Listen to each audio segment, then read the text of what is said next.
hear. It is from hearing the Word of God that faith comes.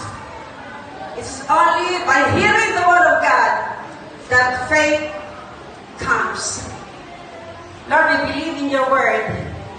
We are in the end times, we are in the last days.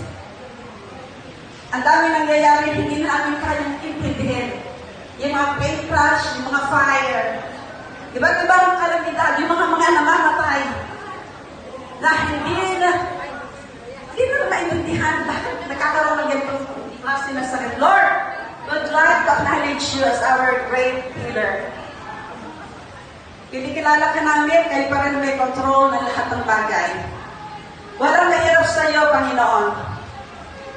And we believe, Lord, that your plan for us is to have this abundant life. And we thank you that we reach this generation. 67 years old, 68, 69. Lord is already abundant. And we thank you for that. Though ang daming mga struggles, ang daming mga trials kaming nadaanan at ilan sa amin hindi po nakalusot. But we still believe, Lord, we still believe in your plan. That your plan is not to harm us, but to give us hope and good future. Lord, bless everyone here. Open the eyes of their understanding that they understand what I have spoken to them tonight.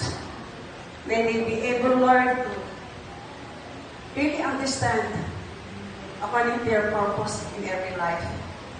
Lord, salamat po sa oras ito. May we enjoy the company, enjoy the food, enjoy the games, and all the activities. Lord, bless the organizers,